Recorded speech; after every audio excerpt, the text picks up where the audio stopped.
আমি রিয়া দত্ত। লোকনাথ দত্ত আমার বাবা। আজকে আমাদের 5 বছর এই মন্দির প্রতিষ্ঠার পূর্ণ হলো। আর আমার বাবা গত 21 বছর ধরে অমরনাথ যাত্রা করছে। সেখানে আমাকে অনেকবারই উনি ইন্সপায়ার করেছে ওনার সাথে যাওয়ার জন্য। আমি কখনো সুযোগ পাইনি, তো এই বছর চেষ্টা করবো যাতে বাবার সাথে একবার অমরনাথ দর্শন করতে পারি। তাছাড়া তো বাবা নিজে, লোকনাথ বাবা কাজ করতেন গঙ্গাসাগরে, ওনার লোকনাথ আশ্রমে। সেখানে আমি নিজেও গেছি, গিয়ে দেখেছি কি সুন্দর জায়গা। তো ওনার লোকনাথের প্রতি আলাদা একটা ভক্তি রয়েছে। যখনই লোকনাথ বাবার 19 জ্যৈষ্ঠ আসে উনি নিজে থেকেই চলে যায়, ওনাকে বলতে হয় না। তো আস্তে আস্তে ওনার এই পথ চলাটাতে আমিও অনুসরণ করছি। উনি এই যে প্রতিষ্ঠা করেছেন, এই সাধু সন্ন্যাসীদের আগমন করেছে আমাদের বাড়িতে, তো আমিও চেষ্টা করবো ওনার এই মানে পথ চলাটাকে এগিয়ে নিয়ে যাওয়ার। আমিও সেই পথে এগিয়ে যাচ্ছি। তো সেটাই আমার বক্তব্য। আমার মুখ্যমন্ত্রীর কৃপা শেষ নেই।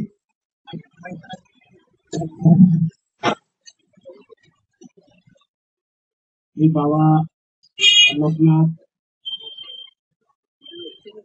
তো বাচ্চাটা তো বাড়া যাচ্ছে, বাবাকে বাচ্চা দেখা যাবে বিচারের অভিভাবক ছিলেন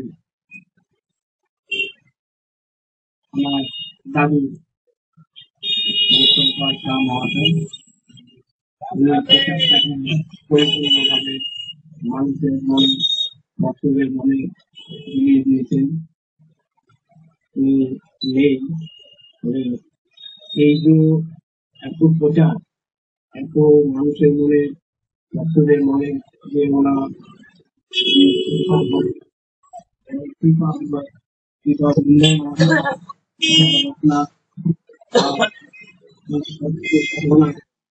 যে এগিয়ে দিয়ে গেছে আমাদের মধ্যে অনেক অনেক জলের জঙ্গলের যখনই ভিতরে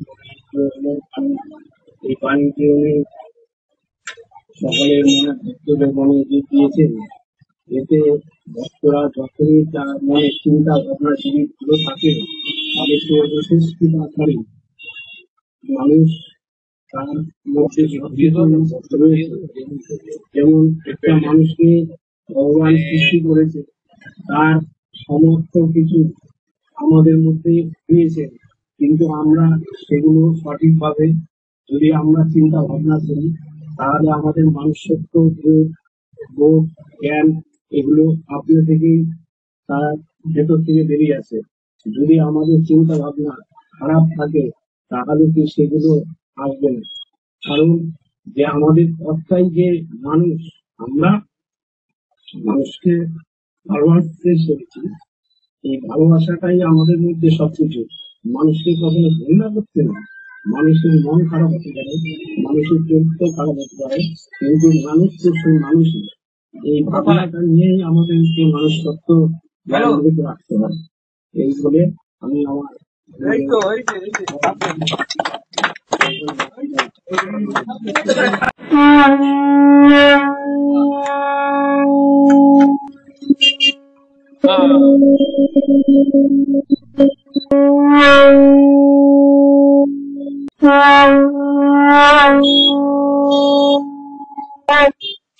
लोकनाथ बाबा की जय, लोकनाथ बाबा की जय, लोकनाथ बाबा की जय, नकला धाम की जय, नकला धाम की जय, नकला धाम की जय, भारती धाम की जय, जय बाबा लोकनाथ।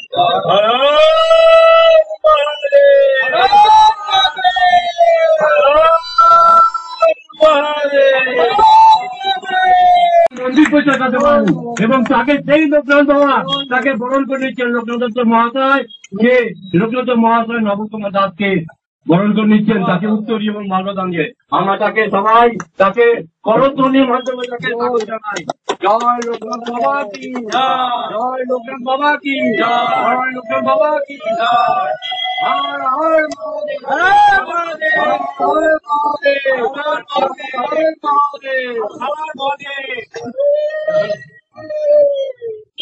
আচ্ছা, এবার একটি তার যত সন্তান আছে তাদের কৃপা করার উদ্দেশ্যে বাবা লোকনাথ তাই বলেছিলেন আমার মৃত্যু নাই,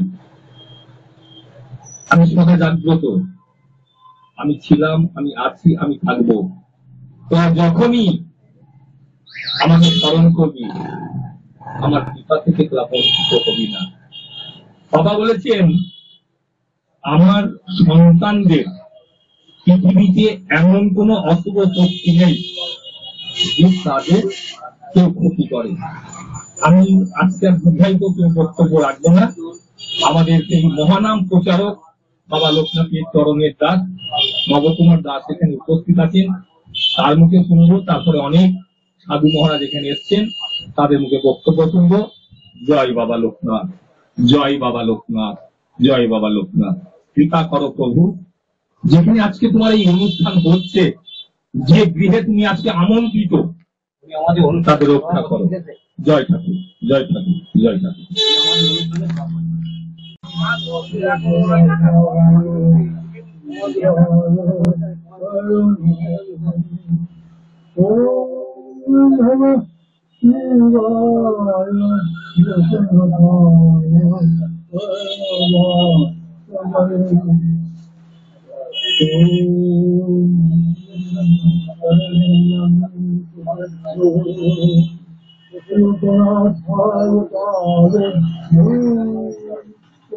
পরিবেশ সাধু ভান্ডার আয়োজন এবং সাধু মহারাজদের পায়ের ধুলোতে কিন্তু আজকে এই কুটিয়া কিন্তু ধন্য। কি বলবেন?